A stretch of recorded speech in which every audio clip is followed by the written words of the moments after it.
Dear aspirants, नमस्कार। स्वागत है आप सभी का इस प्लेटफॉर्म पर। आज के सेशन में हम लोग जो बात करने वाले हैं, यूपीएससी डीआई का जो एग्ज़ाम 19 अगस्त 2023 को हुआ था।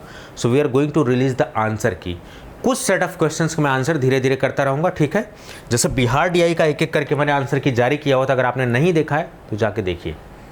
बिहार डीआई का मैंने सारा आंसर किया है। एकमात्र प्लेटफॉर्म जो मैं यूट्यूब पर देख पा रहा था, मुझे नहीं पता कि लोग पढ़ाने को तो कम से कम 50 कोचिंग हैं, बट आंसर की जारी करने में क्या ही हो जाता है मुझे समझ में नहीं आता है। कॉन्फिडेंस क्यों नहीं आता है, सोचने की बात है अपने आप में, ठीक है। ये मैं नहीं बोल रहा हूँ कि हम ही लोग सब कुछ है, ऐसा नहीं है, but we feel confident in releasing answer keys, ठीक है। बाकी आंसर की है, we are doing it with 100% accuracy. कहीं अगर कोई गलती हो तो क्षमा करिएगा, ठीक है। निष्कर्ष मत बेमतलब का निकालने लगिएगा, समझने की कोशिश करिएगा, ठीक है। So we are giving the answer key for first 25 questions.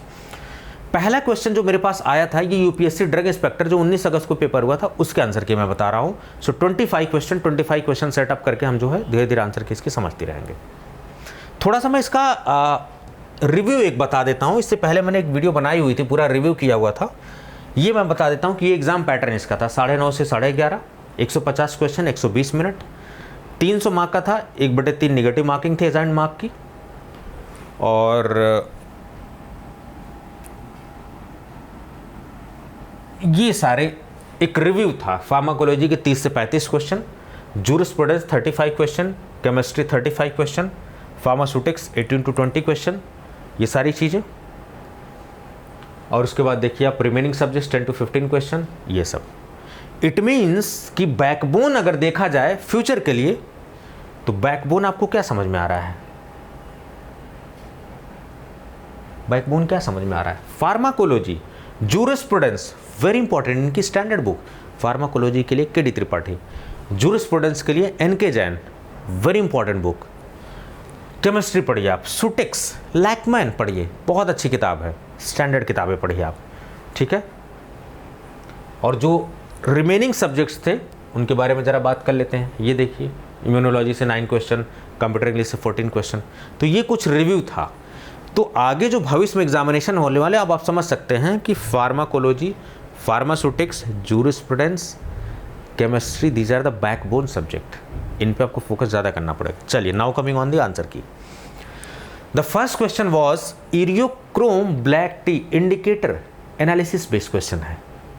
तो इरियोक्रोम ब्लैक टी जो है मेटाइलोक्रोम इंडिकेटर होता है, जो कि आपके कॉम्प्लेक्सोमेट्रिक टाइट्रेशन में यूज होता है। यहाँ से इंडिकेटर पूछा गया, तो आपको कॉन्सेप्ट अच्छे से पढ़ लेना है। यानी कि किस पे बेस्ड पूछा गया? कॉम्प्लेक्सोमेट्रिक टाइट्रेशन में जो इंडिकेटर्स होते हैं उन पे बेस्ड क्वेश्चन हैं। तो आपको कॉम्प्लेक्सोमेट्रिक टाइट्रेशन बड़े अच्छे से पढ़ना है, क्या होता है, इसका कॉन्सेप्ट क्या है, क्या क्या रिएजेंट यूज किया जा रहा है, क्या क्या इंडिकेटर है, क्या कलर मिलने वाला है, और कौन कौन से ऐसे एजेंट हैं जो कॉम्प्लेक्सोमेट्रिक टाइट्रेशन से किए जा रहे हैं ये। सो ये चीज़ें पढ़ लेनी है आपको अच्छे से। Which one of the following an example of aminoglycoside antibiotic, ये रटा रटाए क्वेश्चन है। इट मीन्स कि apart from concept you need to be clear with the fact. Classification backbone है कोलोजी की। तो स्ट्रेप्टोमाइसिन, जितने माइसिन वाले हैं, जेंटामाइसिन, स्ट्रेप्टोमाइसिन, ये सारे आपके अमीनोग्लाइकोसाइड्स। क्लैवुलिनिक एसिड, सिफेलोफैक्टर, एजिथ्रोमाइसिन। अब देखिए एक अच्छे स्टूडेंट की निशानी क्या होती है, आप इसके सामने एरो बना के लिखोगे एजिथ्रोमाइसिन क्या मैक्रोलाइड है या फिर सेफाक्लोर क्या है, इसके सामने एरो बना के लिखोगे, ये क्यों नहीं है, ठीक है। तो यहां पर आपको समझ में आ रहा है कि ये कॉम्प्लेक्सोमेट्रिक टाइट्रेशन से पूछा जा रहा है सवाल। यहां पर aminoglycoside. Which one of the following an example of reverse transcriptase inhibitors. Reverse transcription कहां होता है? एचआईवी के केस में। तो एचआईवी बेस्ड जितने भी ड्रग्स हैं उनकी क्लासिफिकेशन देखो, क्लासिफिकेशन से सब पूछा गया, इंपॉर्टेंट है क्लासिफिकेशन, बैकबोन इकोलॉजी की। जाइडोडाइन, ठीक है, ये सब। रिएक्टिव इंटरमीडिएट इन SN1 SN2 reaction, SN1 reaction, carbocation, SN1 में कार्बोकेटायन आपका रिएक्टिव इंटरमीडिएट होता है। The correct option will be carbocation. Parameter that indicates polarity of solvent. अब ये पोलैरिटी वगैरह कहाँ जरूरत होगी? क्रोमेटोग्राफी, एनालिटिकल टेक्निक, आपने देखा होगा सिलेबस में। अगर आप मैं आपको दिखाऊं, यहाँ देखो, ये देखो, ये देखो, एनालिसिस ऑफ ड्रग फॉर्मुलेशन। तो एनालिसिस करने के लिए titration, spectroscopic technique, chromatographic technique. ये इतना दिया हुआ है, लेकिन कितने कोचिंग वाले ज्ञान बांट रहे, लेकिन उनको यही नहीं अंदाजा है कि इसमें पढ़ना क्या है। 3 लाइन में ये पूरा एनालिसिस ऑफ ड्रग फॉर्मुलेशन, इसके अंदर क्या पढ़ना है, यही तो आपका मेंटर बताता है। जितना सक्षम मेंटर होगा, जितना एक्सपीरियंस मेंटर होगा, वो आपको बताएगा। ठीक है, तो इसमें आपको जितनी भी एनालिटिकल टेक्निक है वो पढ़नी थी। और आप देखिए एनालिटिकल टेक्निक पे बेस्ड क्वेश्चंस भी आपके सामने हैं, ये देखिए।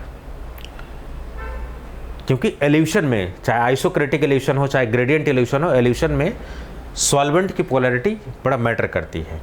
ठीक है, dielectric constant, freezing point का बॉइलिंग पॉइंट से पोलैरिटी से क्या लेना देना है, डाई इलेक्ट्रिक कांस्टेंट। और दूसरा जो पैरामीटर होता है पोलैरिटी से लेना देना होता है, उसे बोलते हैं डाइपोल मोमेंट। तो कभी ऑप्शन में डाइपोल मोमेंट आ जाए तो भी वो भी करेक्ट ऑप्शन हो जाएगा।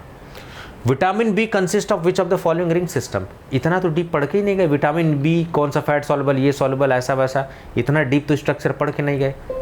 तो ये one of the tough question है, इजी मॉडरेट टफ। तो जनरली आप देखोगे इजी क्वेश्चन नहीं है, मॉडरेट टू टफ क्वेश्चन है यहाँ पर। ठीक है, तो ये one of the tough question है, क्योंकि इतना कोई स्ट्रक्चर नहीं पढ़ के जाता है। तो बी में क्या है, पायरिडिन रिंग स्ट्रक्चर। अब देखिए इसमें लिखा विटामिन बी, बी तो बहुत सारे होते हैं, B12 भी हो सकता है, B6 भी हो सकता है, B9 भी हो सकता है। तो पायरिडिन रिंग सिस्टम B6 में होता है और pteridine ring system B9। Pteridine ring system पता है, सल्फोनामाइड्स वगैरह में जब मैकेनिज्म पढ़ रहे थे आप, vitamin B9। Pyrazine ring system vitamin B3, लिख लीजिए लगे हाथ। पायराजिन विटामिन B3 में, टेरिडिन विटामिन B9 में और पायरिडिन विटामिन B6 में। ठीक है, थोड़ा बहुत आपके लिए मैंने काम कर दिया हुआ है।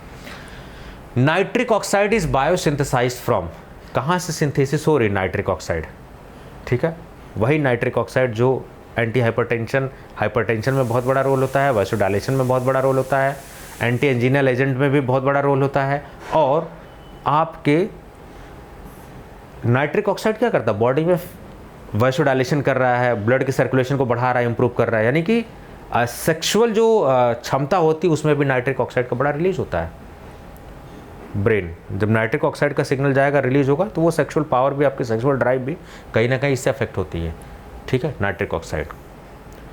इसीलिए आप देखते होगे बहुत सारे अमीनो एसिड्स वगैरह जो है लिखता है डॉक्टर आपके टेस्टोस्टेरोन लेवल को बढ़ाने के लिए। विटामिन डी लिख देता है, जिंक लिख देता है।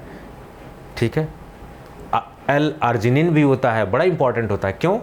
क्योंकि नाइट्रिक ऑक्साइड वगैरह में बड़ा इंपॉर्टेंट रोल होता है। ठीक है, ल्यूटिनाइजिंग हार्मोन। तो L-आर्जिनिन और NADPH के साथ रिएक्शन करके आप देखिए नाइट्रिक ऑक्साइड, सो L-आर्जिनिन से ही आपकी बायोसिंथेसिस होती है। Chemical structure of timolol which has the following heterocycles. अब देखिए ये जितने भी, ये मेडिसिन केमिस्ट्री का क्वेश्चन पूछा गया, कहाँ से, यहाँ से, टॉपिक 1 से, यहाँ से बेसिक नॉलेज। तो केमिस्ट्री ऑफ ड्रग्स, तो केमिस्ट्री ऑफ ड्रग में क्या हो गया, उसका SAR, उसका सिंथेसिस, उसका स्ट्रक्चर, यही तो हो गया। ये टर्म समझने की जरूरत है, केमिस्ट्री ऑफ ड्रग में क्या क्या आएगा, ये वही बताएगा जो एक्सपीरियंस मेंटर होगा।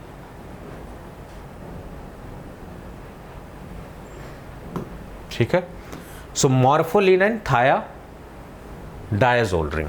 ठीक है, थायाजोल वैसे रिंग होती है, thiadiazole ring, that will be the correct option. फिर अगर हम आए, phenobarbitone is the active metabolite. ये बड़ा क्वेश्चन, थोड़ा कंफ्यूजन क्रिएट हो रहा था कि फिनोबार्बिटोन किसका एक्टिव मेटाबोलाइट हो सकता है। तो जो मुझे थोड़ा सा समझ में आया वो प्राइमिडोन समझ में आया। आप एक बार इसका आंसर चेक करिएगा। ठीक है, benzhydryl bromide is the starting material for the synthesis of diphenhydramine. Synthesis आ गया ना केमिस्ट्री में, सिंथेसिस, SAR और स्ट्रक्चर, 3 इंपॉर्टेंट चीज़ें हैं। ठीक है, थायरॉक्सिन को ही T4 भी बोलते हैं। कहाँ से सिंथेसाइज होता है आप सभी को पता है, L-टायरोसिन से। ठीक है, रोचे सॉल्ट किसे बोलते हैं, पोटेशियम सोडियम टार्टरेट, जो कि टेट्राहाइड्रेट फॉर्मेट में होता है। तो पोटेशियम सोडियम टार्टरेट, टेट्राहाइड्रेट इसका पूरा नाम होता है। 2,6-जैलिडीन is the reactant for the synthesis of. अब जब रिएक्शन होगी तो एंड प्रोडक्ट क्या बन रहा है, उस एरो पे क्या है और स्टार्टिंग मटेरियल क्या है, तीनों जगह से क्वेश्चन बनेंगे। तो देखिए, reactant for the synthesis of lidocaine. Lidocaine very important, local anaesthetic है, बहुत इंपॉर्टेंट है। अब देखिए लैम्डा मैक्स कैलकुलेशन में, ये रटा रटा क्वेश्चन है, वुडवर्ड फिशर रूल से ही हम लोग लैम्डा मैक्स कैलकुलेशन करते हैं, किसका कितना आने वाला है। Calculated by which of the following, Woodward Fisher rule, बड़ा इंपॉर्टेंट है, जीपैट में खूब दबा के पूछा जाता है क्वेश्चन, वुडवर्ड फिशर रूल से।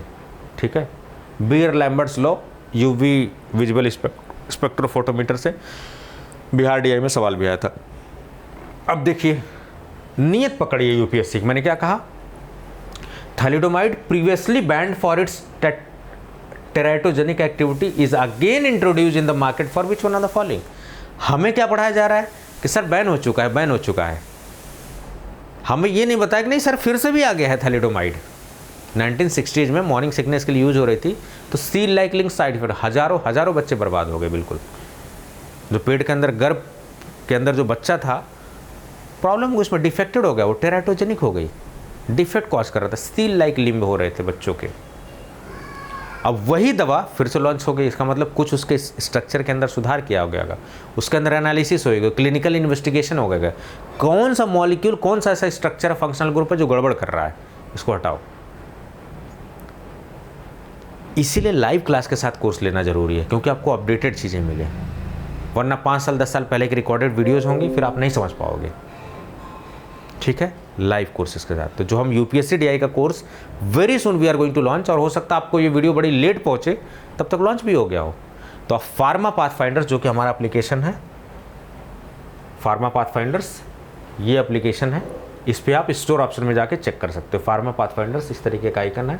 ये कुछ कोर्सेज हैं डीआई के लिए, फार्मासिस्ट के लिए, जीपैट के लिए, ये सारे आप देख सकते हैं। ठीक है, चलिए। सो अभी इसको लेप्रा रिएक्शन या फिर एज ए कैंसर ट्रीटमेंट में इसको यूज़ किया जा रहा है। 2010 में कनाडा वगैरह में इसको इंट्रोड्यूस कर दिया गया था। तो यानी कि अपडेटेड चीज़ें आपको पता होना जरूरी है, update is very important. So thalidomide को लेप्रा रिएक्शन और कैंसर वगैरह में यूज़ करते हैं, तो यहाँ पर लेप्रा रिएक्शन जो है बड़ा इंपॉर्टेंट है। चलिए, spironolactone has which one of the following. देखिए कॉमन सेंस खुला रखना बहुत जरूरी है। क्या लिखा हुआ, लैक्टोन रिंग, तो एलिमिनेशन लगाइए, लैक्टेम तो हो ही नहीं सकता, जब लैक्टोन है इसका मतलब कि लैक्टोन रिंग है उसके अंदर, तो यानी 50% एलिमिनेट हो गया, गामा या बीटा में से कोई होगा। अब वही बच्चा कर पाएगा जिसको पता होगा, तो gamma lactone is the correct answer. Paracetamol was detected as metabolite of, paracetamol किसका मेटाबोलाइट है, किसी और का मेटाबोलाइट पैरासीटामोल। अब तो पैरासीटामोल एज ए मेटाबोलाइट किसका डिटेक्ट हुआ है, देखिए डाइक्लोफिनाक, आइबुप्रोफेन है। जो मुझे समझ में आ रहा है वो फिनासेटिन आ रहा है। ठीक है, गडजेट टेस्ट मैंने आपको पढ़ाया था, जब आर्सेनिक का लिमिट टेस्ट पढ़ाया गया था, तो गडजेट टेस्ट मैंने बताया था कि गडजेट टेस्ट पूछा जाएगा आपसे। अब याद करिए, आपको वीडियो में देखिएगा जरा, जो मैंने आपको पढ़ाया हुआ था गडजेट टेस्ट, तो आर्सेनिक के लिए। Benzyne formation takes place during electrophilic aromatic substitution. ठीक है, चलिए। Electrophile replaces a hydrogen atom on an aromatic ring. Ruff degradation of this xylose yields negative threose. अब ये जो क्वेश्चन है ना, 2-3 क्वेश्चन देख रहे होगे, कभी सुना ही नहीं होगा, ऐसे क्वेश्चन आएंगे, यूपीएससी देता। अदरवाइज आप देखिए यूपीएससी का कट ऑफ 50 to 60% के जनरली बीच में रहता है, और कभी बढ़ गया तो 60 to 70 के बीच में आ गया, उससे ज़्यादा नहीं जाता है। आप सिविल सर्विसेज का उठा लो, किसी भी एग्जाम उठा लो आप, वो क्वेश्चन ऐसे उल से देते हैं। Formation of acetyl coenzyme A. अब एसिटाइल कोएंजाइम का लिंक किससे, क्रेब साइकिल से है, ग्लाइकोलिसिस से। ग्लाइकोलिसिस और क्रेब साइकिल के बीच में कनेक्शन लिंक एस्टैब्लिश करता है, तो ग्लाइकोलिसिस और सिट्रिक एसिड साइकिल, जिसको क्रेब साइकिल या टीसीए साइकिल भी बोलते हैं। तो ऑप्शन में सिट्रिक एसिड की जगह क्रेब साइकिल भी दे देगा, तो आपको पता होना चाहिए कि क्रेब साइकिल या फिर टीसीए साइकिल इसी को बोला जाता है। ठीक है, चलिए। Indole is synthesized by Fisher indole synthesis, बड़ा कॉमन रिएक्शन है Fisher indole synthesis. Primaquine induces haemolysis. Primaquine कहाँ यूज़ की जा रही है, क्या एंटी मलेरियल ड्रग यूज़ की जा रही है, हिमोलिसिस करती है African patient deficient in which of the following enzymes. Carbonic anhydrase का आपने प्राइमाक्विन से लेना देना क्या सुना है, एस्टाइल कोलिनेस्टेरेज का सुना है, काइमोट्रिप्सिन का नाम सुना है आपने, सुना कि ग्लूकोज 6 फॉस्फेट की डिफिशियंसी में ही हिमोलिसिस जनरली होती है, तो most correct option will be glucose 6 phosphate deficiency. Enalapril. अब ये प्रिल वाली जितनी भी ड्रग हैं, ये क्या है, एंटी हाइपरटेंसिव ड्रग्स हैं। Which one of the following esters of enalaprilic acid, तो एथाइल एस्टर्स होते हैं एनालाप्रिल। ठीक है, ethyl esters. Which of the following is an example of angiotensin 2 blocker. अब ध्यान से देखिए, क्लोनिडीन तो है नहीं, ठीक है, क्या क्लोनिडीन पोटेशियम चैनल ओपनर है क्या। प्रोपेनोलॉल बीटा ब्लॉकर, सेलेक्टिव है कि नॉन सेलेक्टिव, यहाँ आपको लिखना चाहिए कि प्रोपेनोलॉल जो है सेलेक्टिव बीटा ब्लॉकर और नॉन सेलेक्टिव ब्लॉकर। फॉसिनोप्रिल, जितने प्रिल वाले होते हैं ना वो एस इनहिबिटर्स होते हैं, और जितने सार्टन वाले होते हैं वो एंजियोटेंसिन 81 रिसेप्टर ब्लॉकर्स होते हैं, यहाँ पूछा गया है 82। तो आप देख लीजिए कौन सा सबसे मोस्ट करेक्ट ऑप्शन है, क्या आप एस इनहिबिटर्स को लगाओगे या एंजियोटेंसिन ब्लॉकर्स को लगाओगे, तो आप ऑप्शन देख लीजिए। ठीक है, बाकी आगे के बचे हुए धीरे धीरे मैं एक एक करके आपको वीडियो लेता आता रहूँगा। तो आज की वीडियो में 25 क्वेश्चन का आंसर मैंने जारी कर दिया है। नेक्स्ट वीडियो बड़ी जल्दी आएगी आपके पास। ठीक है, बहुत जल्दी we are going to launch a course on UPSC DI, तो make sure that you have downloaded the pharma pathfinders application. Shaurya batch के नाम से है, ऑलरेडी एक बैच चल रहा है, बट अगर आप लेटेस्ट बैच में एडमिशन लेना चाहते हो we are going to launch it very soon. हो सकता है तब तक आ भी जाए, आप तक वीडियो लेट पहुँचे तो चेक करना ना भूलिए इसको, और डिस्क्रिप्शन में मैं लिंक भी शेयर कर दूंगा, आप वहाँ से भी चेक कर सकते हैं। हमारे प्लेटफॉर्म के ऐप को डाउनलोड भी कर सकते हैं, वहाँ पर और भी फार्मासिस्ट वगैरह के कोर्सेज हैं, डीआई के कोर्सेज हैं, जीपैड के कोर्सेज हैं, every batch is going to run. ठीक है, चलिए मिलते हैं बड़ी जल्दी एक नई वीडियो के साथ जिसमें और भी आंसर्स के सोल्यूशन के साथ मिलेंगे। Thank you so much.